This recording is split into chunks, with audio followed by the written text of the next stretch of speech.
Muy buenos días, hermanos, hermanas. El Señor les bendiga. A los presentes y también a nuestros hermanos a la distancia. Un gran abrazo a la distancia, mis hermanos. Ahí veía un mensaje de nuestros hermanos de Temuco, nuestro hermano Eduardo Neira. También pedía oración. Al final lo vi, así que también oramos por ellos, por nuestros hermanos que siguen perseverando allá en Temuco. Un gran abrazo para todos y cada uno allá. Y así también todos nuestros hermanos a la distancia. Les sentimos muy cerca, ¿ya? En comunión del Espíritu Santo. Bueno, de manera particular quiero dar la bienvenida a Nadia, ¿cierto? La vecina de nuestra hermana Marisol, muy bienvenida. El Señor le bendiga, le ayude y esperar siempre nuestro deseo verle continuamente después con nosotros, ¿ya? Así que siéntase en casa, ya, en esta casa, como se dice en chileno, la casa chica, pero el corazón grande. Así que muy bienvenida. Y a todos los que habitualmente nos encontramos acá. Vamos a abrir nuestra Biblia en el Evangelio de Juan, en el capítulo 14. Vamos a continuar con esta doctrina que estamos estudiando en el marco de la pregunta que usted ve en pantalla, ¿quién es Dios? Siempre hago un preliminar, un comentario inicial mientras buscan la escritura. Juan capítulo 14. Hoy día, como siempre, pero hoy día en lo particular hay mucha confusión respecto a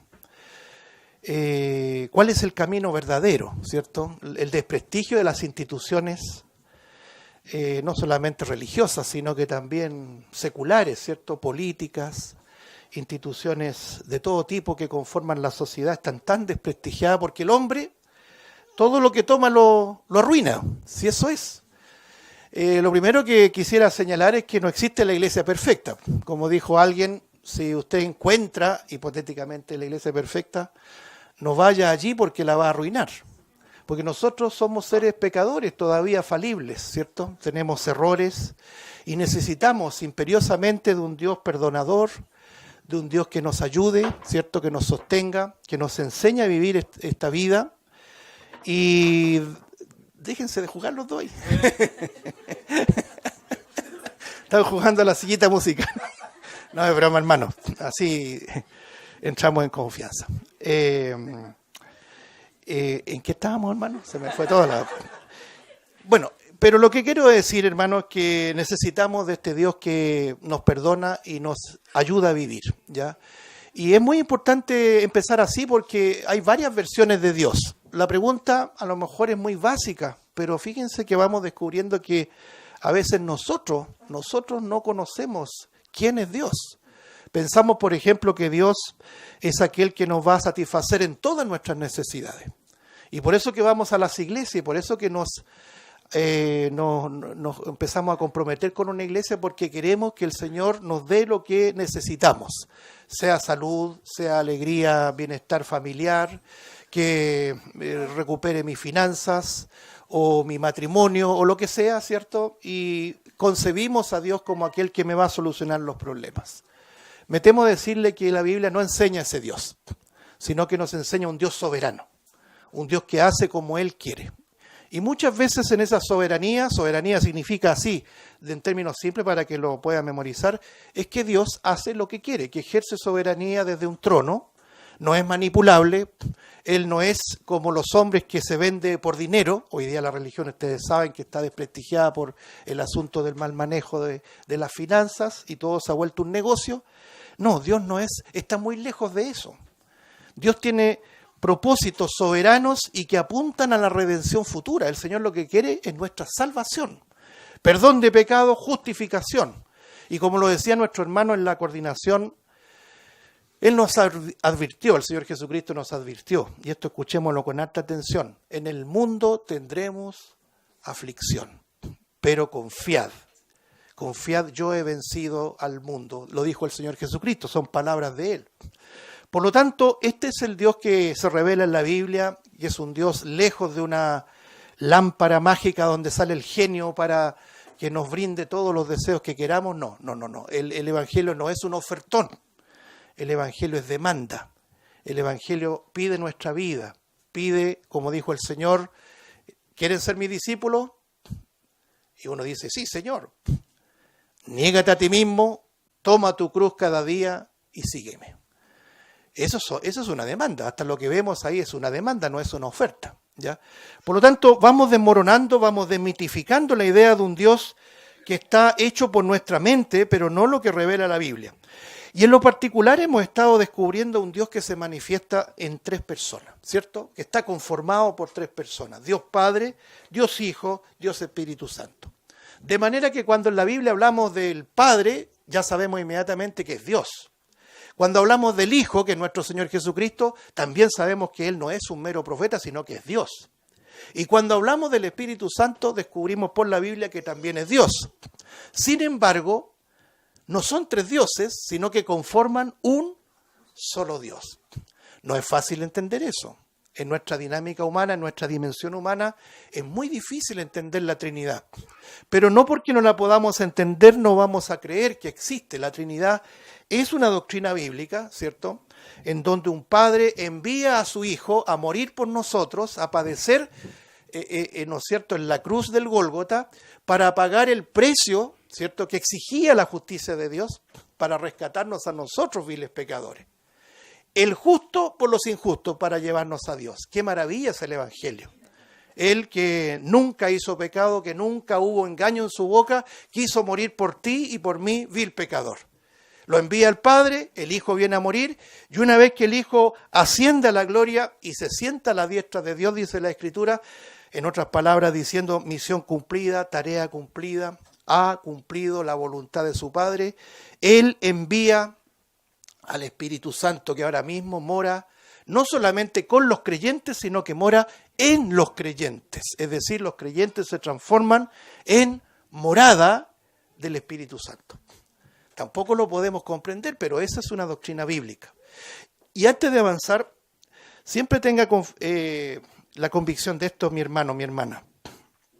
Nosotros no somos hijos de Dios cuando sentimos que somos hijos de Dios. Porque va a venir un día en que usted se cuestione.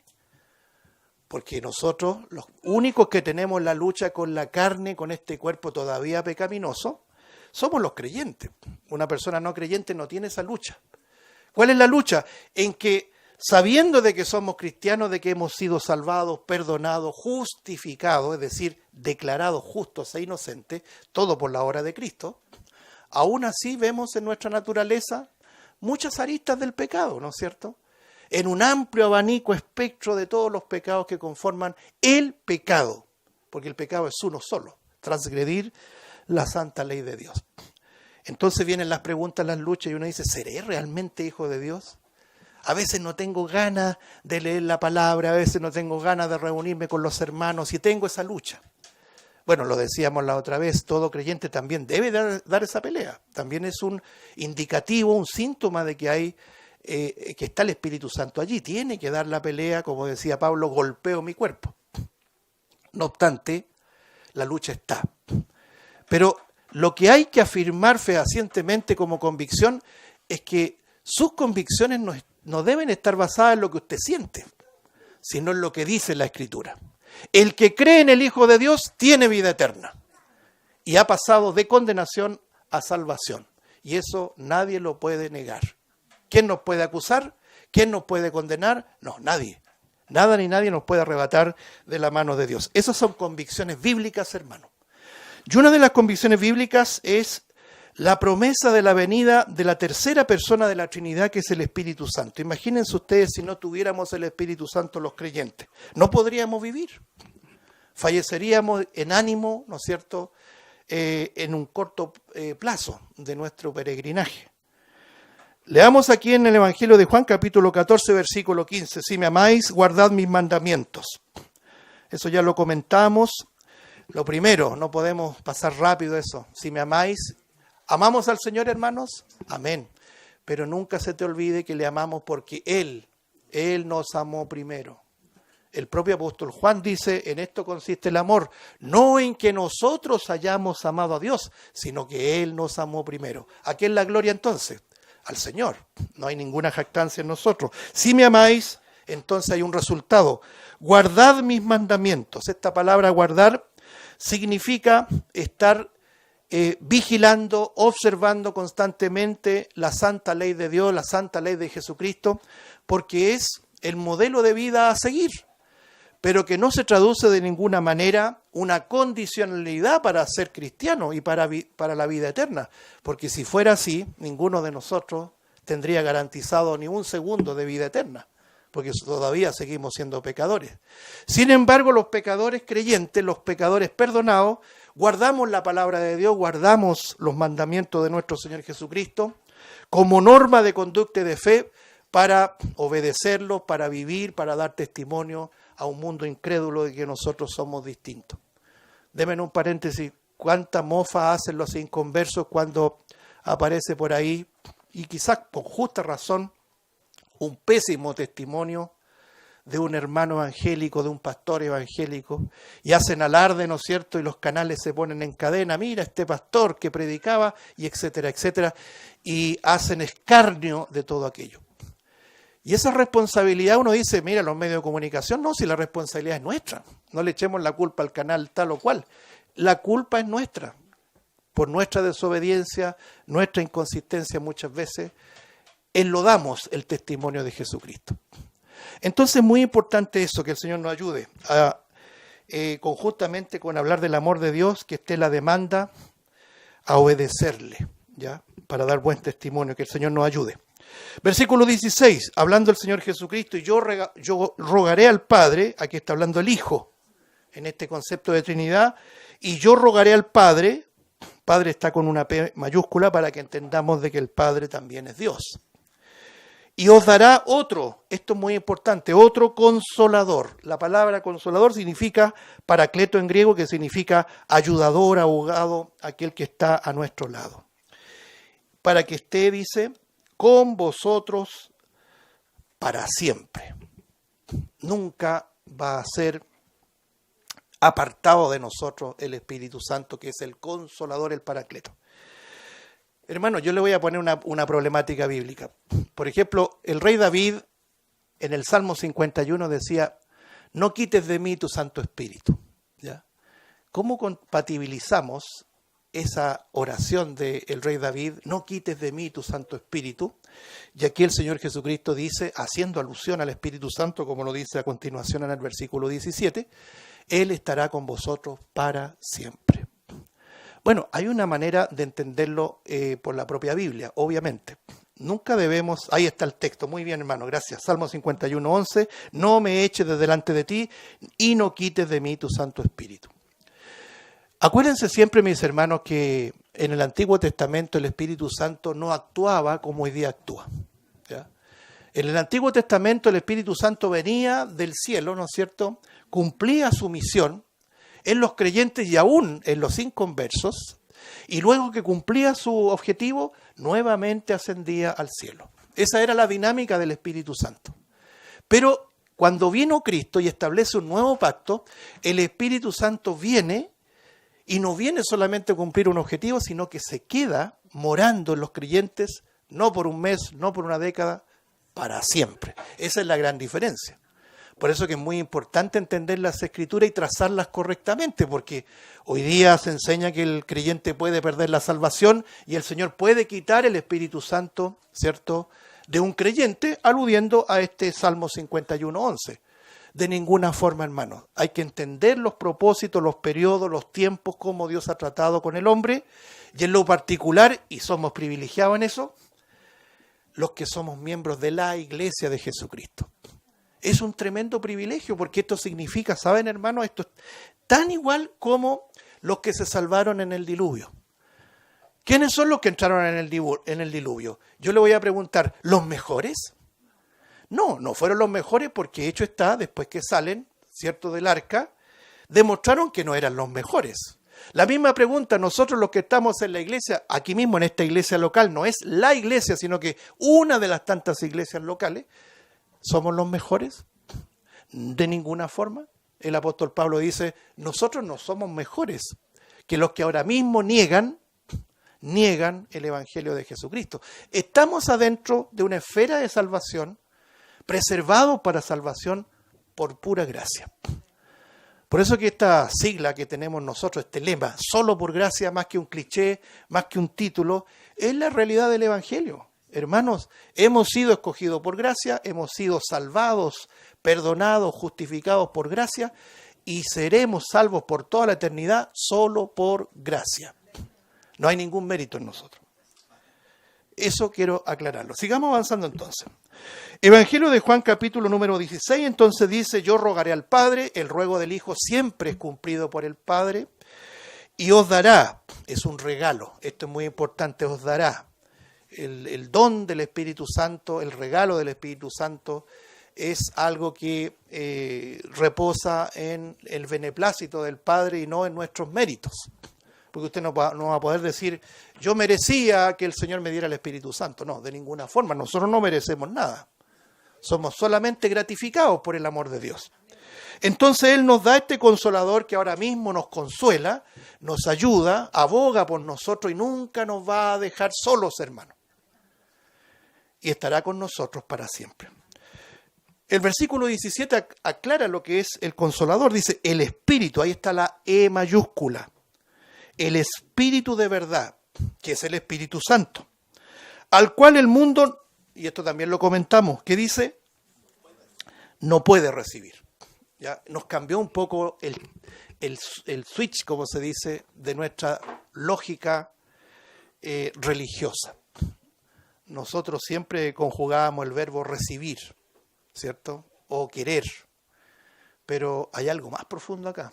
Es la capacidad en que el hombre está inhabilitado de ser creyente, porque está muerto.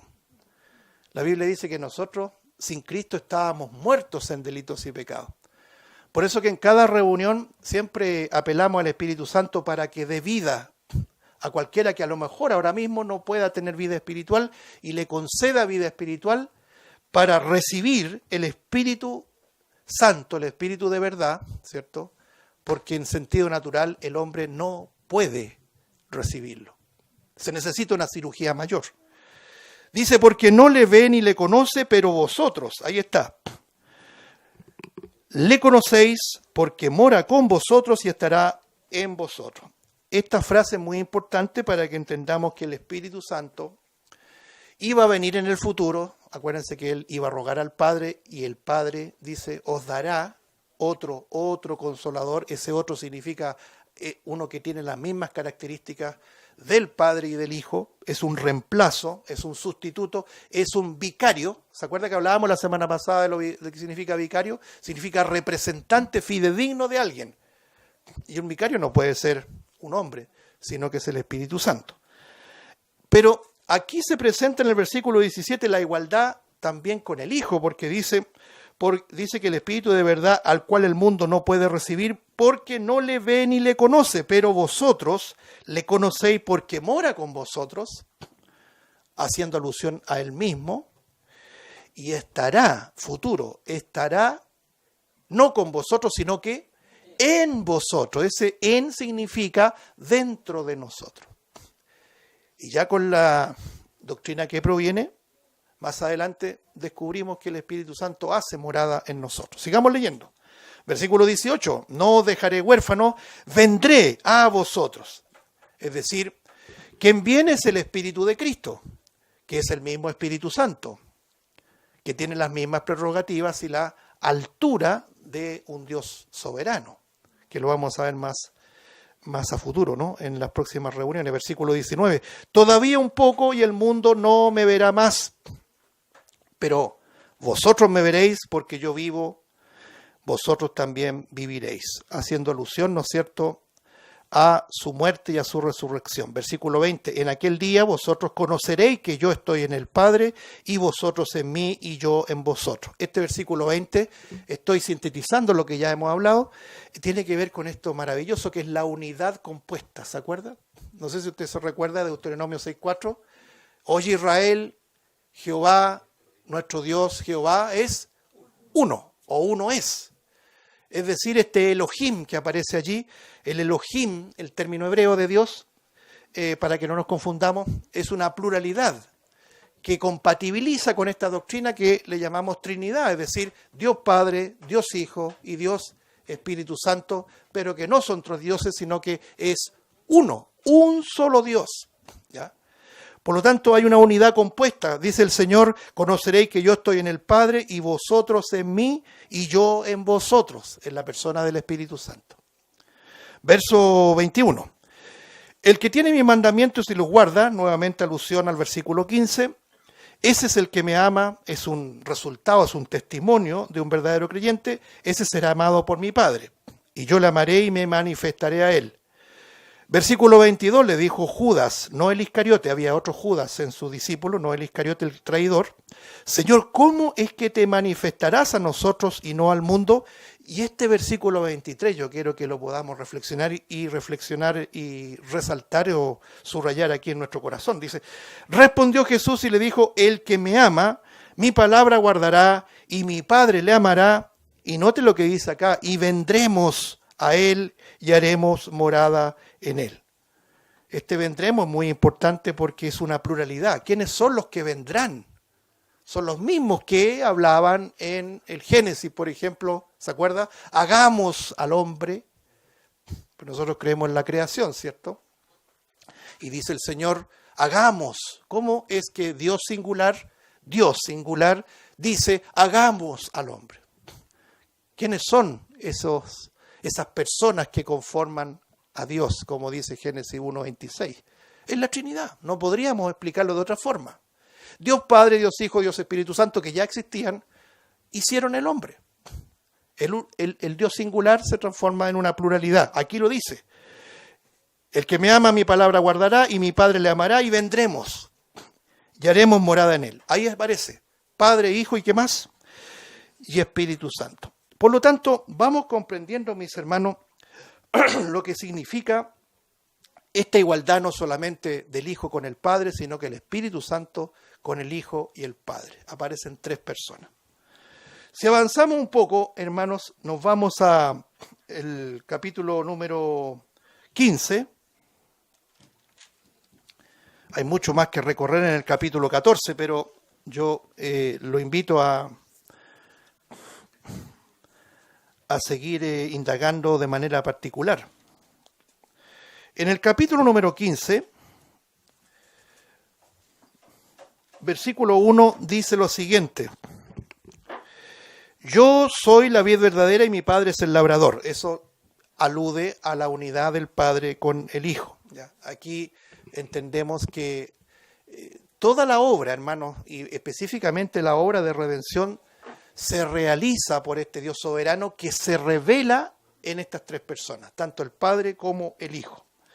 Si seguimos leyendo y saltamos al versículo 16, dice lo siguiente. No me elegisteis vosotros a mí, sino que yo os elegí a vosotros. Y os he puesto para que vayáis y llevéis fruto y vuestro fruto permanezca.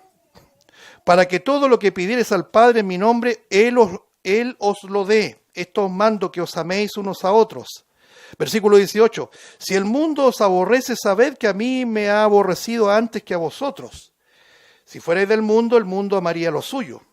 Pero porque no soy del mundo, antes yo os elegí del mundo, por eso el mundo os aborrece. Esto es muy interesante también. A veces, hermanos, nosotros tenemos resistencia sin ningún motivo por el mundo, por la gente que no es creyente. Y usted dice, ¿por qué razón? Uno tiene que asumirlo y tiene que discernirlo en un sentido espiritual.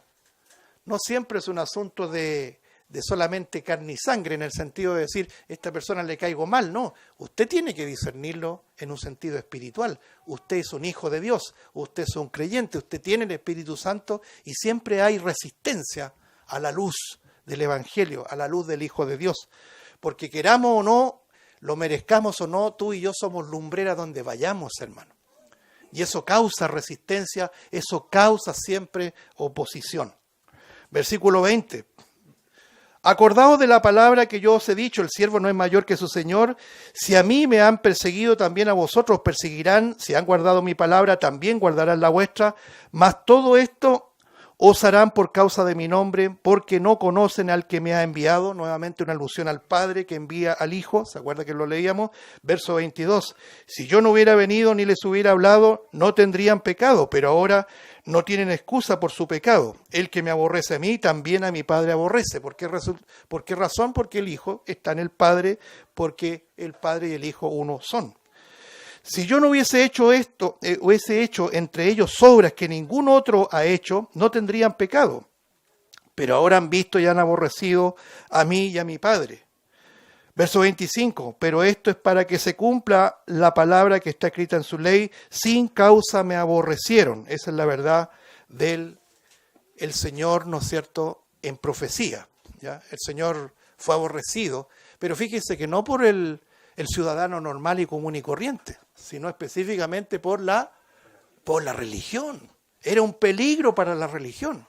Se le desmoronaba el negocio, se le desmoronaba el poder, las ansias de poder. Y se les descaía también la careta, ¿no es cierto? La hipocresía de la religión, tan idéntica, hermanos, como hoy día la religión la exhibe. Todas las religiones, mis amados hermanos, todas, incluyendo la evangélica, lo voy a decir, ¿no es cierto?, están dirigidas por el mismísimo Satanás. En lugar de dar un buen testimonio y luz a los hombres, han sido un pésimo ejemplo para los hombres. Dice aquí, en el versículo 26, pero muy importante, pero cuando venga el Consolador, ahí está nuevamente, la alusión al Espíritu Santo, a quien yo enviaré del Padre. Note que aquí hay una prerrogativa que no mencionaba el capítulo 14, ¿cierto? Detengámonos un poquito, mire, retroceda un poquito. Al capítulo 14, versículo número 16. Yo rogaré al Padre y os dará, prerrogativa del Padre, os dará otro Consolador. Leamos ahora el capítulo 15, versículo 26. Pero cuando venga el Consolador a quien yo enviaré del Padre, entonces el Hijo no es un escalón más abajo del Padre, sino que es Dios mismo. Tiene prerrogativas idénticas, facultades, atributos idénticos al Padre. Sigamos leyendo. El Espíritu de verdad, nuevamente, el cual procede del Padre, Él dará testimonio acerca de mí. Y vosotros daréis testimonio también, porque habéis estado conmigo desde el principio.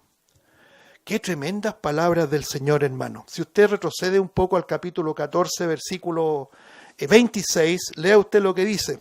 Mas el Consolador, el Espíritu Santo, a quien el Padre enviará en mi nombre, Él os enseñará todas las cosas y os recordará todo lo que yo os he dicho. Ahora mismo, hermanos, el Espíritu Santo hace una obra con nosotros de traernos a la mente, ¿cierto? De traernos a la mente todo lo que aprendemos en la Santa Escritura. Esto no es solamente un asunto intelectual. La Biblia no se puede concebir de manera exclusivamente intelectual. El Señor nos ha dejado el intelecto, claro que sí, pero tiene que ser guiado por este Consolador, este ayudador que es el Espíritu de verdad o también llamado el Espíritu Santo. De modo que estamos viendo en el capítulo 14 y en el capítulo 15 la unidad y la altura de la deidad en tres personas. No sé si vamos siguiendo la línea. El Padre, el Hijo y el Espíritu Santo. Ahora, quiero anticiparme, pero quiero aclararlo. ¿Y por qué el Señor siempre decía, por ejemplo, voy a citar solamente un pasaje? Decía, por ejemplo, en el capítulo número... espero que lo escuche y después le doy la cita, porque si no se va a distraer. Dice, no puedo yo hacer nada por mí mismo, dice Jesús, nuestro Señor. Según oigo, así juzgo, y mi juicio es justo, porque no busco mi voluntad, sino la voluntad del que me envió, la del Padre. Este versículo, entre otros, entre muchos más, ponen al Señor como un escalón más abajo que el Padre, ¿cierto? Entonces uno dice, pero ¿cómo? La Biblia aquí está presentando que el Padre, el Hijo y el Espíritu Santo están a una misma altura por su deidad, por sus atributos, por sus facultades. Lo que no debemos ignorar, hermano, no debemos ignorar, es que el ministerio del Hijo no es el mismo ministerio del Padre, ni el ministerio del Espíritu Santo es el mismo ministerio del Hijo. ¿Cuál es el ministerio del Hijo? El servicio del Hijo. ¿Cuál es el propósito del Hijo? Venir a hacerse hombre, por eso que Él se bautizó, sufrir, como todos sabemos que sufrió, murió en la cruz por nosotros, y morir, ¿cierto? Morir para salvar a viles pecadores. Entonces, vamos entendiendo de que si bien son todos iguales, Padre, Hijo, Espíritu Santo, el Hijo es el único que tuvo la misión de venir al mundo a morir por los pecadores. Y en ese misterio de su ministerio, parecen palabras similares, en ese misterio, en la profundidad de ese misterio, el Hijo se somete a su Padre, es decir, limita sus prerrogativas divinas, como lo dice Filipenses, ¿se acuerda? Siendo igual a Dios, no estimó como cosa a que aferrarse, sino que se despojó a sí mismo. Esa palabra despojo significa se vació, ¿cierto? Se vació a sí mismo y se hizo obediente hasta la muerte y muerte de cruz. Cosas que uno no puede entender. Claro que es muy difícil entenderlo, pero el Hijo vino a someterse a los designios de su Padre, aún estando a la misma altura de Dios Padre. Ese es el misterio de la piedad, pues. Acuérdense que Pablo lo dice. Ya vamos a hablar más de eso. Pero aparece la persona del Espíritu Santo, que no tiene la misma función o el mismo propósito que el Hijo. El Hijo viene, muere, resucita y asciende a la gloria. Y ahora mismo el Hijo, ¿sabe lo que está haciendo? Preparando lugar para nosotros. Yo digo, ¿quién eres tú y yo para que Él tenga tanto amor y tanto cuidado de nosotros, hermano? Si la palabra que uno va a repetir durante toda su vida y en la eternidad es gracias, Señor. Nadie va a llegar al cielo por un mérito, por un mérito. Por eso, espero que estemos de acuerdo, todas las religiones salvan a los que merecen ser salvos. Ese no es el Evangelio, esa es la mentira. Porque si tú ahora mismo te encumbras en una idea de llegar a la gloria por tus méritos o supuestos méritos, por tus obras, por tu justicia, estás perdido. Solo en Cristo, solo en la obra de Cristo hay salvación. Eso tiene que quedar muy claramente establecido, mis hermanos. Desmoronar toda idea religiosa, los que venimos de una religión, con toda la carga de sacramental que veníamos, ¿no es cierto?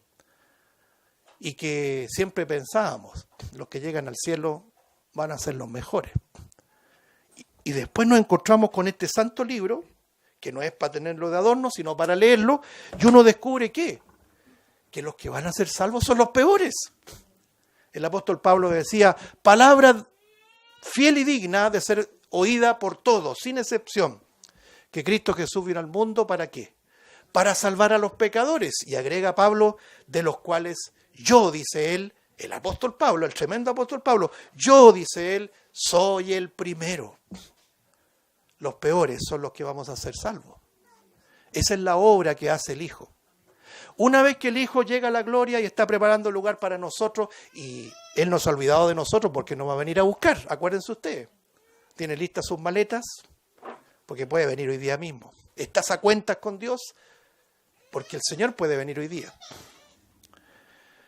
Una vez que eso ocurre, el Hijo le dice al Padre que envíe al Espíritu Santo para que los que crean en Cristo en la tierra tengan un ayudador, tengan alguien que los consuele. Siempre me llamaba la atención, hermano, no sé si a usted, ¿por qué el Señor utiliza esa palabra paracleto en griego, que significa consolador? Si hoy día mismo estamos escuchando por miles de lugares en que ser cristiano es sinónimo de felicidad. ¿Qué consolación puede tener alguien que está en jolgorio, que está en prosperidad? No sé si se ha puesto a pensar. Hoy día nos predican un falso evangelio.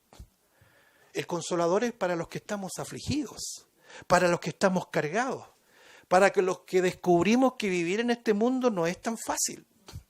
Como decían los predicadores de antaño, hay uno en particular que decía, ya despertaremos de esta pesadilla. ¿Cuándo despertaremos frente al rostro de nuestro Salvador? Sombras, decía el cántico antiguo que ya no se canta, sombras, nada de sombras, porque ya estaremos cara a cara con nuestro Salvador. Por algo dice la Escritura que en ese tiempo Él enjugará, ¿qué cosa? Toda lágrima. Uno podría decir, satirizando, porque en ese día Él contará todos los dólares que acumulamos en este mundo. No, hermano, Él va a enjugar las lágrimas, porque ya no habrá más llanto, ni clamor, ni dolor. Porque las primeras cosas, ¿cuáles son las primeras cosas? Estas que estamos viviendo ya son pasados. Así que nos alentamos, hermano, en este Evangelio bendito. Pero ¿quién nos trae a la mente todo esto? Si aquí Cristo presencialmente aún no está con nosotros, creemos que está en el Espíritu, pero no le vemos todavía. Es el Espíritu Santo que mora en nosotros. Es la tercera persona de la Trinidad. Es Dios mismo que ha venido a morar en nosotros para traernos a la mente todas las cosas que Cristo enseñó. Y en definitiva, consolarnos. ¿Quién de nosotros no necesita consuelo en un mundo tan difícil? ¿No es así, mis hermanos? Pasemos al capítulo 16 ahora, por favor, de Juan. Yo les decía que estos tres capítulos, 14, 15 y 16, es un verdadero tratado del Espíritu Santo. Porque esta mañana queremos enfocarnos en el Espíritu Santo. Ya hemos hablado del Padre, del Hijo, del Espíritu Santo. Vamos a seguir un par de reuniones más, viendo los atributos en el sentido de igualdad del Padre, del Hijo y del Espíritu Santo. Pero queremos mencionar de manera más insistente lo que es el Espíritu Santo, ahora mismo en su obra. Por ejemplo, del versículo 1 en adelante. Vamos a tener que leer bastante, ¿no? Dice el capítulo 16, versículo 1, estas cosas os he hablado para que no tengáis tropiezo. Le dice a sus discípulos directos, eran judíos, le dice, os expulsarán de las sinagogas y aún viene la hora cuando cualquiera os mate, pensará que rinde servicio a Dios. Detengámonos allí. Eran judíos ellos. Ellos iban a la sinagoga. La sinagoga es el lugar de encuentro hasta el día de hoy de los judíos. Pero cuando un judío se convertía, era motivo de persecución de los judaizantes, de la religión. Hermanos, sin presumir de los que estamos acá, ¿cuántos venimos del sistema? No somos judíos, pero estábamos en el sistema, estábamos en la institución. En esa institución que nos ponía, ¿no es cierto?, peso sobre nuestras espaldas.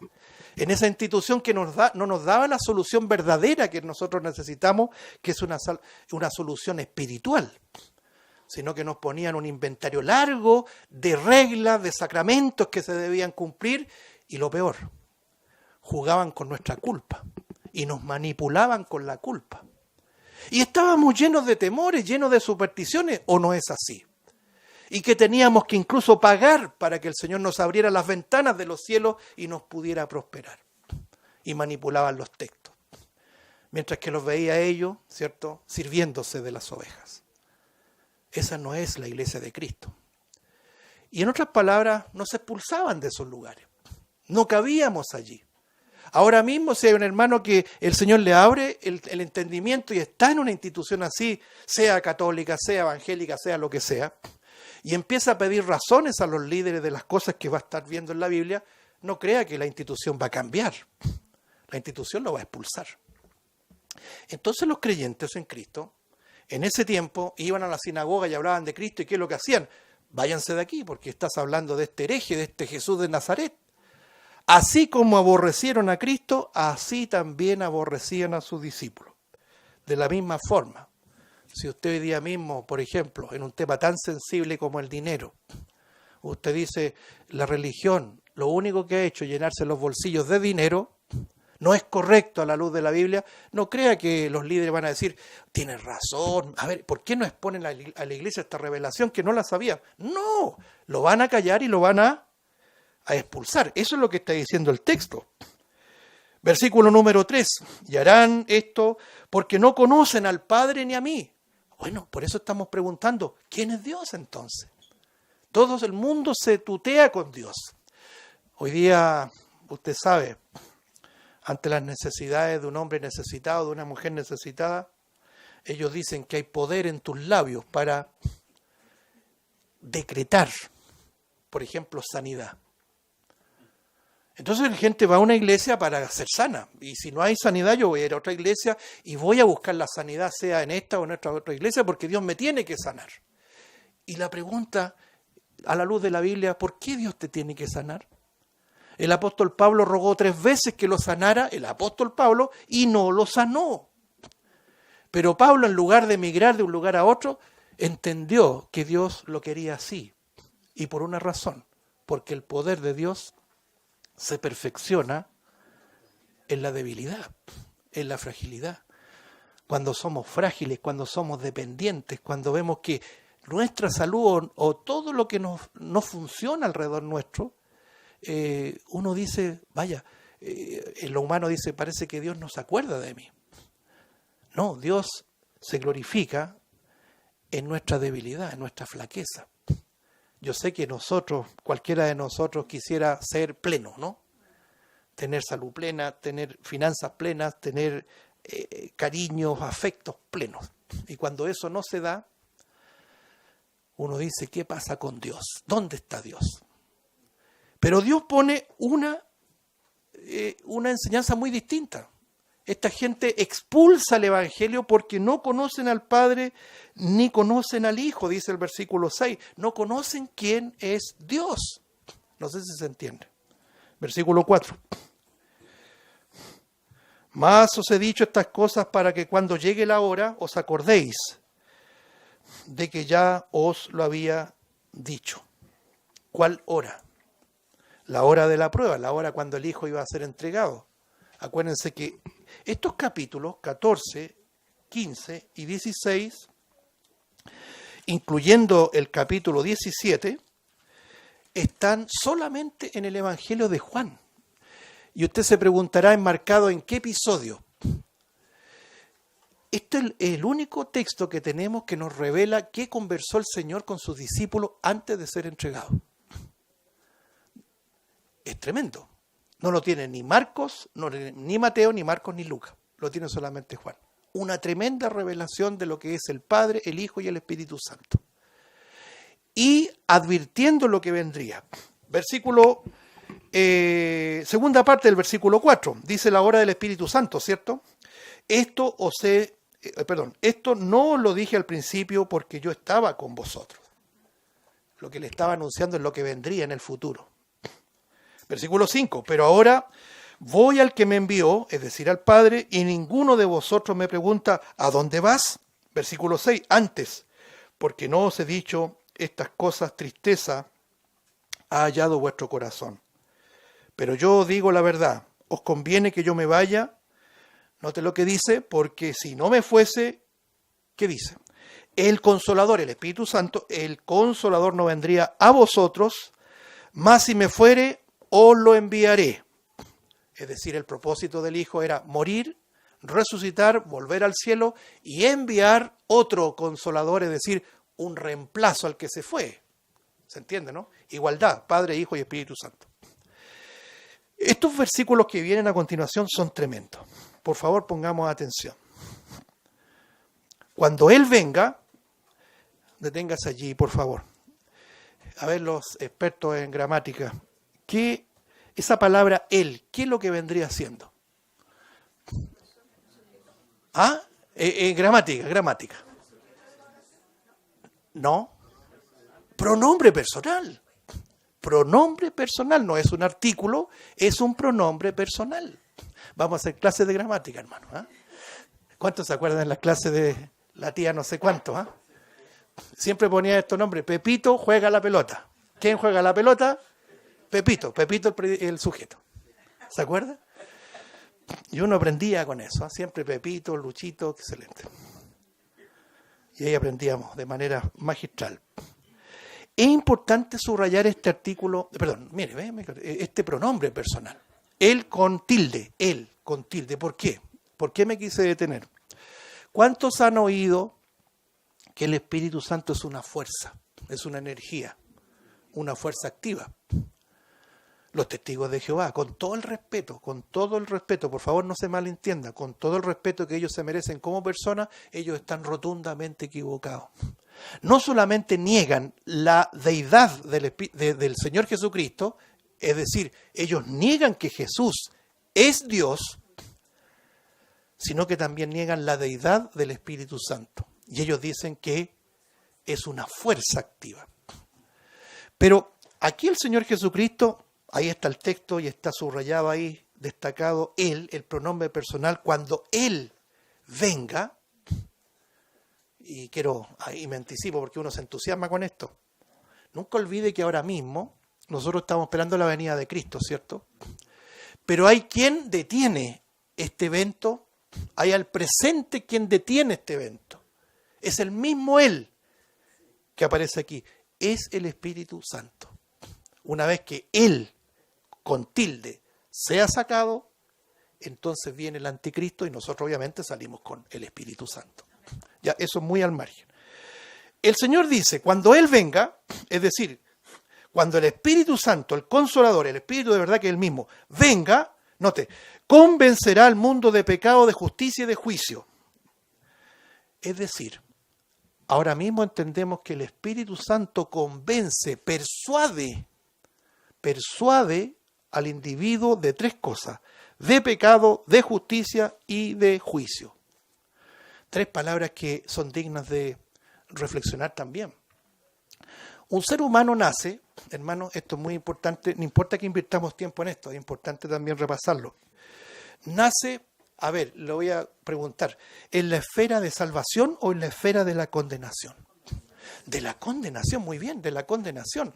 El rey David decía en el Salmo 51, he aquí en maldad he sido formado y en pecado me concibió mi madre. Uno dice, ¿cómo es eso de que el feto ya en el útero, ¿no es cierto?, en la matriz de nuestra madre ya nosotros éramos pecadores? Uno dice, pero ¿cómo? Eso no responde a nuestra lógica humana, ¿no es cierto? ¿Cómo una criatura tan tierna? Hay un himno que dice que gozo nos da tomar una criatura, dice por ahí, el 9. ¿Cómo puede ser que sea pecador? Bueno, los que son papás, aquí tenemos unos papás, ¿cierto?, que están criando una pequeñita, y uno ve de chiquitito que se ponen rebeldes, ¿eh? Y que manipulan inclusive. Aunque no lo crea, hasta los expertos han declarado esto. Los niños manipulan a temprana edad. Otro dato, los niños tienen miedo a temprana edad. ¿Y por qué tienen miedo? ¿Usted le enseñó a tener miedo? No creo que sea un papá tan sádico que le enseñe a tener miedo a sus hijos.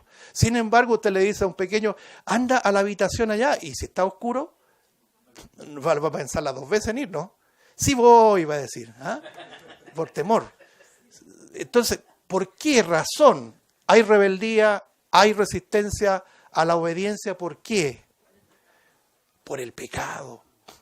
Es decir, nosotros nacemos en la esfera del pecado. Entendiendo eso, empezamos a crecer, somos formados como ciudadanos, empezamos a tener nuestros propósitos de vida, nuestros planes, qué sé yo. Y así vive el hombre natural, pues. Nace, crece, muere. Pero hay algo que ocurre en la vida de algunos. El Espíritu Santo viene y lo convence. A esa criatura lo convence primero de pecado. Y esto es muy importante, hermano, porque si el Señor no nos convence de cuán pecadores somos y no nos arrastra hacia Cristo, nosotros seguimos viviendo nuestra vida natural. El apóstol Pablo llegó a decir que todas estas cosas que estamos conversando, que la profundidad del Evangelio se ha de discernir espiritualmente. Pero para el hombre natural, el hombre que no cree al Evangelio, todo esto que estamos hablando es una reverenda locura. ¿Cuántas veces le han dicho a usted, tú estás mal? Hazte ver. Porque lo que está diciendo es realmente irracional. Pero ¿por qué nosotros seguimos luchando por el Evangelio y nadie nos va a volver atrás? Bueno, ustedes saben que murió Jimmy Swaggart, ¿no? Jimmy Swaggart, famoso predicador de los 80. Pero una de las cosas que no me voy a olvidar de ese Jimmy Swaggart que dijo, aunque me digan que los elefantes vuelen, yo el Evangelio no lo voy a negar nunca, decía Jimmy Swaggart. Aunque alguien me diga aquí está lo imposible, que esto no es así, que esto no es la verdad, yo no lo voy a negar nunca. No vamos a analizar la vida de Jimmy Swaggart y su gran fracaso, solamente Dios lo sabe. Pero un creyente verdadero, aunque aparezca lo más inverosímil, no va a cambiar en nada nuestra fe. ¿Y sabe por qué? Porque el Espíritu nos persuadió. Sí, la salvación es una persuasión divina, hermano. No es que tú lo aprendiste ahí en un videíto de YouTube. Fuiste persuadido, ni más ni menos por Dios, en la persona de ¿quién? En la persona del Espíritu Santo. ¿Por qué? Aquí lo dice, cuando Él venga convencerá al mundo ¿de qué? De pecado. Eso es lo primero. ¿Y qué es el pecado? Es nuestra naturaleza, natural, valga la redundancia. Es decir, naturalmente nosotros transgredimos la ley de Dios. Alguien podría decir, no, usted está mintiendo porque yo nunca he pecado. ¿Se acuerda el joven rico que vino al Señor? Dice que inclinó su rodilla, es decir, una muestra de reverencia, de respeto. Eso no sirve para nada, ¿ya? No sirve la salvación no es por liturgia, no es por reverencia. Y el Señor le dijo, ¿tú conoces los mandamientos? Le dijo el Señor a este joven. Y el joven le dijo, todo eso lo he guardado desde mi juventud. Entonces, ¿qué es lo que estaba revelando este joven? Una profunda arrogancia delante de un Dios. Él no estaba convencido de pecado. Porque el que está convencido de pecado sabe que no puede ser salvo por sí mismo. Sabe que necesita imperiosamente un Salvador competente, un Salvador potente que nos pueda redimir del pecado. Y ese solamente se llama Jesucristo. Por lo tanto, ese es un convencimiento. No es un asunto intelectual. Hermanos, permítame invertir más tiempo en esto, pero ¿cuántas veces a lo mejor nosotros nos enfadamos con las personas que son rebeldes, que no quieren entender? Decimos, no quieren entender. La semana pasada hablábamos de eso. ¿No será mejor decir, no pueden entender? ¿Y por qué tú entendiste? ¿Por qué yo entendí? Porque Él lo quiso, porque Dios así lo quiso, porque Él nos persuadió, porque Él nos convenció. ¿De qué? Primero, de pecado. Cuando somos convencidos de pecado, entramos en alerta. ¿Y qué hago ahora? Si el pecado me lleva a confrontarme con la segunda palabra, con la justicia de Dios. ¿Cómo puedo pasar, ¿cierto?, ese muro enorme que se llama la justicia de Dios, que nos demanda perfección para entrar en el cielo? Entramos en problemas, ¿no es cierto? Porque la justicia de Dios no va a salvar al que por promedio cumple casi todos los mandamientos, sino que tiene que ser perfecto. No hay manera. No hay manera que un hombre pueda ser tan perfecto como Dios para entrar en la gloria.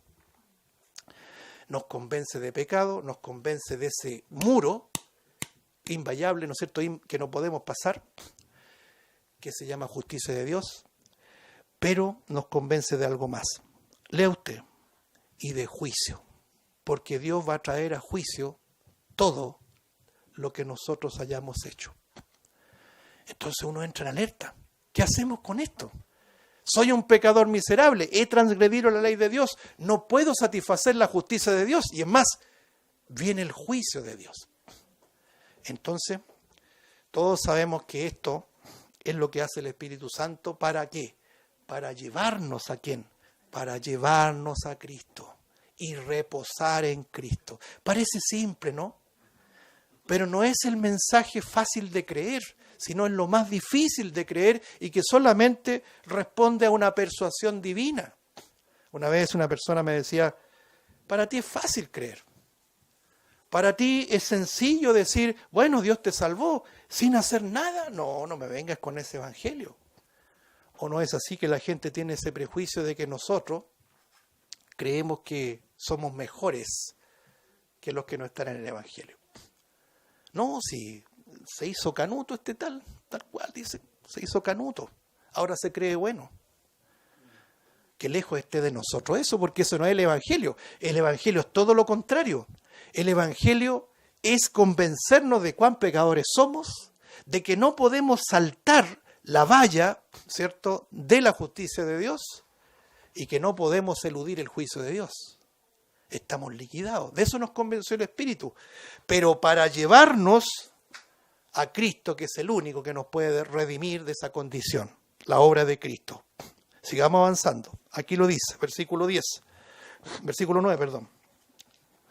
De pecado por cuanto no creen en mí. La incredulidad. El pecado lleva consigo la incredulidad. Versículo 10. De justicia por cuanto voy al Padre y no me veréis más. Y de juicio por cuanto el príncipe de este mundo ya ha sido juzgado. Esto es lo que viene en el futuro, hermano. El Satanás ya ha sido juzgado, pero la condenación, la sentencia, el cumplimiento de la sentencia vendrá en el futuro. No vamos a analizar en detalle esto, sigamos leyendo, versículo 12. Aún tengo muchas cosas que deciros, pero ahora no las podéis sobrellevar. Esto también es una frase interesante. Nosotros estamos limitados en cuanto a información divina, no tenemos capacidad. Versículo 13, pero cuando venga el Espíritu de verdad, dice, Él os guiará, nuevamente una alusión al Consolador, ¿no es cierto?, al Espíritu de verdad, al Espíritu Santo, Él os guiará a toda verdad, porque no hablará por su propia cuenta, sino que hablará todo lo que oyere, y os hará saber todas las cosas que habrán de venir. Versículo 14, Él me glorificará, porque tomará de lo mío y os lo hará saber. Versículo 15, todo lo que tiene el Padre es mío, por eso dije que tomará de lo mío y os lo hará saber. Nuevamente, 3 personas. Espíritu Santo, Espíritu de verdad o Consolador, que es el mismo, Padre e Hijo. Quiero terminar con esto, hermano. Versículo 14. Él me glorificará, porque tomará de lo mío y os lo hará saber. ¿Cómo nosotros detectar una persona que habla por el Espíritu de Dios? El hombre hoy día juzga por lo que ve, ¿cierto? Si una persona es estruendosa, grita, tiene elocuencia, se pasea de un lugar al otro por el escenario. Veía por ahí un famoso predicador que se viste de blanco y que pega chaquetazos a la gente y los tumba, ¿cierto? Benny Hinn se llama. Y dice, no, este hombre es lleno del Espíritu Santo, está predicando en el Espíritu Santo. No, nada de eso. El Espíritu Santo, cuando hace una obra en un creyente, ese creyente lo único que hace es glorificar a Dios. El salmista decía, no a nosotros, oh Jehová, no a nosotros, sino a ti, da gloria. Es decir, el verdadero creyente guiado por el Espíritu Santo no es el show, no es el showman, no es el que se arroga un poder específico y que manipula las masas con ese supuesto poder y que puede, por supuesto, puede exhibir una membresía de miles de personas. ¿Sabía usted que el Señor no le impresiona a las multitudes? Pero a los hombres sí. Mire todos los que tengo a mi haber. De eso se jactan. Pero no glorifican al Señor. ¿Qué es lo que glorificar al Señor? Que siendo tú y yo un vil pecador, reconocemos que nuestra salvación es exclusivamente por la obra todosuficiente de nuestro Señor Jesucristo, realizada hace casi 2000 años allí en la cruz del Gólgota. Eso es glorificar a Dios. ¿Y sabe por qué? Porque el Espíritu Santo trae a nuestra mente esa persuasión, esa convicción de que no existe tal arrogancia en nosotros, no existe tal jactancia, sino que solamente glorificar al Padre por haber enviado a su Hijo para morir por nosotros y posteriormente haber enviado al Espíritu Santo, que es Dios, para traer a la memoria, a nuestro intelecto, la obra todo suficiente de Cristo. Que el Señor bendiga su palabra.